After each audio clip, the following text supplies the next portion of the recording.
భారత క్రికెట్ దిగ్గజం విరాట్ కోహ్లీ తన కెరీర్ ముగింపు దశపై మనసులో మాట బయటపెట్టారు. 37 ఏళ్ల వయసులో కూడా కుర్రాడిలా క్రీజులో పరిగెత్తుతూ బంతిని బాదుతున్న కోహ్లీ ప్రతి క్షణాన్ని ఎందుకు ఆస్వాదిస్తున్నారో వివరించారు. ఐపీఎల్లో కోల్కతా నైట్ రైడర్స్పై అజేయ సెంచరీతో ఆర్సీబీని గెలిపించిన తర్వాత ఆయన చేసిన వ్యాఖ్యలు ఇప్పుడు సోషల్ మీడియాలో వైరల్ అవుతున్నాయి.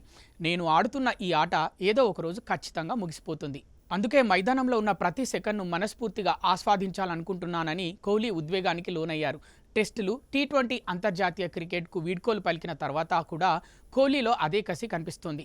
2 దశాబ్దాల సుదీర్ఘ ప్రయాణం తర్వాత కూడా బ్యాటింగ్ అంటే తనకు ప్రాణమని ఆయన చెప్పుకొచ్చారు. ఇంతకాలం ఆడిన తర్వాత కూడా నా కోర్ ఫీలింగ్ మారలేదు. ప్రపంచ అత్యుత్తమ ఆటగాళ్లతో పోటీ పడడం నాకెప్పుడు ఒక గౌరవం లాగానే ఉంటుంది. నా జీవితం అంతా నేను చేసింది ఇదే. క్రికెట్ అంటే నాకు అమితమైన ఇష్టం. అందుకే బ్యాటింగ్ చేసినా, ఫీల్డింగ్ చేసినా నా ఆత్మను అందులో పెడతాను అని కోహ్లీ స్పష్టం చేశారు. కెప్టెన్సీ భారం లేకపోవడంతో కోహ్లీ ఇప్పుడు మరింత స్వేచ్ఛగా తన ఆటను ఆస్వాదిస్తున్నారు. క్లిష్ట పరిస్థితుల్లో జట్టును గెలిపించడమే తనకు కావాల్సిన అసలైన సవాలని ఆయన తెలిపారు.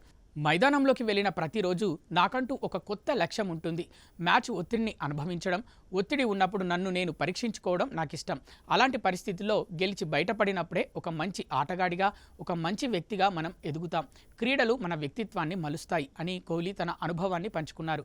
అన్ని రికార్డులు, అంకెలు పక్కన పెడితే బ్యాట్ మధ్యలో బంతి తగిలినప్పుడే వచ్చే ఆ శబ్దం, ఆ అనుభూతి కోహ్లీకి ఇప్పటికీ కొత్తగానే అనిపిస్తుందట.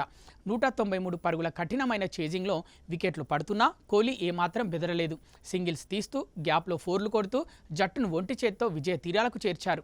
నాకు ఇప్పటికీ ఆ జాయ్ మిస్ కాలేదు. బ్యాట్ మధ్యలో బంతి తగిలినప్పుడు కలిగే ఆ ఆనందం కోసం నేను ఎంతకాలమైనా ఆడతాను. ఇదంతా దేవుడి దయ అని విరాట్ తన ఇంటర్వ్యూను ముగించారు. ఐపీఎల్ చరిత్రలో వరుసగా 4 సీజన్లలో 500కు పైగా పరుగులు చేసిన ఘనతను కూడా కోహ్లీ ఈ క్రమంలో అందుకున్నారు.